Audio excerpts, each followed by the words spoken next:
En este caso, no ano 68, a un xogador que llaman el Emiliano, aquel era o mellor xogador de Europa que tiñamos, había que ir á Olimpiada a México, tiña unha tendinitis aguda, a cal pois non a daban recuperado, con as ervas recupereino, diante daquel Íñigo que había, aquel bigotudo tremendo, me abrazou e dixo, este é o bruxo, non cabe duda que é o bruxo, é palabra de honor, desde aquela non había máis nada que outra cosa que o bruxo. E aí quedou o seu bautizo profesional. E hai xente que me parece mal cando me chaman brujo, pero cando me chaman o bruxo, como o galego que sou, de verdad que me enorgullece. Cando lle chaman brujo con segundas, non? Cando me dicen brujo, ya non me va, pero cando me dicen o bruxo xa é outra cousa. E de onde proceden, señor Torrado, ou mellor dito, para que se empregan esas famosísimas herbes de Xeve? Iba a decir de onde proceden, pero a procedencia é lóxica porque Xeve é un pobo da provincia de Pontevedra, a beiriña do río Lérez, non? A beiriña do río Lérez hai unha erva moi famosa que se chama el cola de cabalo, que nace nos sitios onde hai unha boa agua e tal. Eu, nas épocas que ela xa recollía por ali, do mismo Árnica, pero é que, claro, ahora xa son outras cosas. A manzanilla ven de China de 4.000 metros de altitud, xa veo o detalle de que fun a que país fui a 14.000 kilómetros a ver se había algo, o sea que hai unha serie de cousas. A papaína ven tamén de moi loixo, son unhas semillas que daquela conocía que machacaban unhas semillas, xeneraban as lesións musculares. Hoxe en día se sabe, porque hoxe levo 36 anos usando, pero ahora se inyecta esa sustancia. Quero dicir que todo o manexo que poda eu presumir, non me inventei nada, aprendino dos sitios onde fun. É da propia natureza, non? É da propia natureza, totalmente. E vostede considera ser certo que se considera o mellor masaxista, o mellor naturópata do mundo? No, bueno... Dios en falsa modestia? No, sen falsa, non. Eso sí, eu penso que hai moita xente mellor que eu. O que me considero é unha persona completa con arreglo a profesión que foi a miña, que foi preparador físico, o sea, entrenar a xente. Eu tuve xente que era asmática, que foron olímpicos, aparte de curar a asma, foi olímpico, estuve campeóns de España, xente que foi a Olimpiada. Entonces, ainda encima, son cociñeiro da afición, eu cocino todos os días, me fago a comida eu, que termina as 3 da tarde. Entonces, todo isto, nas trayectorias, eu representei a España máis de 1000 veces con ese, nos encontramos en sitios onde non se comía, pois había esa cousa, o naturista facía as comidas, buscaba as comidas. Entón, eu que digo moitas veces que sou único, o sea que con unha faceta moi importante nos deportistas que é cuidalos, eu o fago desde a lesión, a preparación física e incluso darles de comer. Constanos, pero se hai algo que nos sorprende ou nos pode sorprender, señor Torrado, dada a súa enorme proxección social, é que moitos deportistas, moitos futbolistas, por exemplo, de élite, de primeira división, sabemos que veñen a vostede, ven un tanto escondidas, non as agachadas. Por que ese falso pudor en recoñecer que van á súa consulta? Pois mira, levo 41 anos profesionalmente.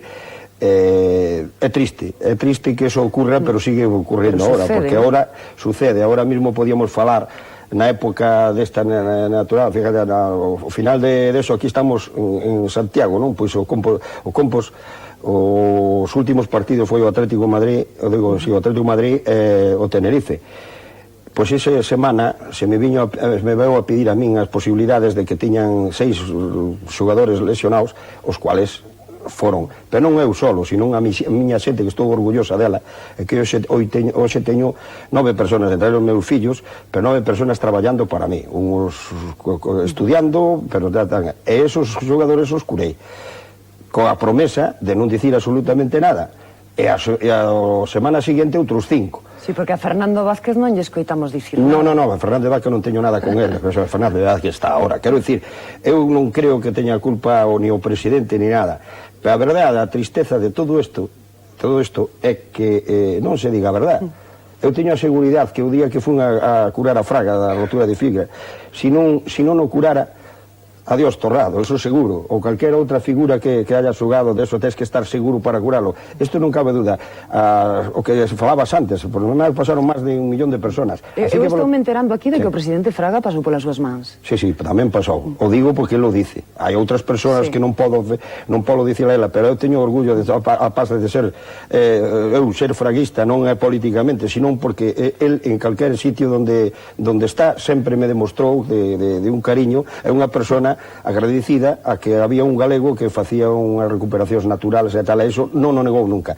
Eso tamén che podo dicir que hai moitos miles que o negaron porque teñen as circunstancias esas de que hai incluso xogadores de primeira división que veñen a incluso multándos. Eu falaré dunha persoa, pero certe que non me atrevo a dar o seu nome porque probablemente vostede mo vai negar todo, pero refírome a un monarca. Bueno, é o único que lle podo dicir que palabra de honor que eu pasei desde de arriba a baixo, pasaron, o sea, por miñas mãos pasaron moitísima xente, pero quero dicir que eu non falo nunca da xente que non pon que ven atorrado ou non ven atorrado, pero sí que efectivamente hai que darse conta dunha cousa, quero dizer, ahora mismo xa non son eu. Sigo dicendo, o que me entristece é a xente que está colaborando comigo, axudándome, estudiando, investigando, é que estamos conseguindo o que dicíamos antes, pues probablemente de fora de Galicia, teñen que vir aquí a albergarse, serán 10 ou 12.000 personas de fora de Galicia, todos os anos. Vostede que tan claro falando, señor Torrado, que ten fama de ser unha persoa franca, que ten de non ter pelos na lingua, quero que me conte ou que nos conte aos espectadores que é o que lle pasou a vostede hai anos con Arsenio, anos atrás. Ese é outro tema que é o de sempre, mira. O máis breve posible. Pois mira, eu estaba de preparador físico no Zaragoza, el chegou a entrenar ali, e levou unha alegría inmensa, como leva unha alegría con que entrenou aquí, é un home que eu considero, pero me pasaron de 500.000 pesetas a 8 millóns de pesetas a ficha con el, para pasar ao primer equipo. El non quixo que eu fixera a preparación física, o cual me dicía que continuara, pero que non pasaba nada, chaval, non pasa nada, tú fago a parar, tú non esto. Eu renunciei, perdín os 8 millóns de pesetas e pasei a entrenar os juveniles hasta que chegou outros entrenadores que me quixeron, pero isto é así, é o fútbol, é unha cousa inxusta, pero así, me pasou. O único que lle deseo a Arsenio é sorte, eu tuve na miña vida, gracias a Deus teño miles e miles de amigos, e non é porque salgan os cromos, senón porque fago os traballos e estou encantadiño. Falamos de xente afamada, non quero esquecerme tampouco de como foi ese encontro co Rei Pelé.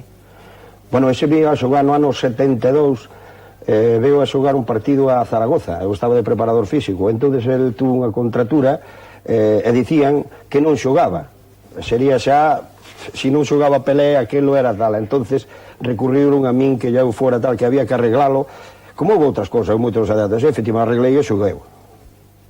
Estou segura, señor Torrado, de que nos podería contar moitísimas máis historias das que vostede ten recopiladas na súa memoria, pero hoxe non temos tempo para máis. Así que moitísimas gracias. Espero que vostede siga curando dese xeito tan excelente que o veu facendo nos últimos anos. Gracias e boas noites. Gracias, Rapaciña.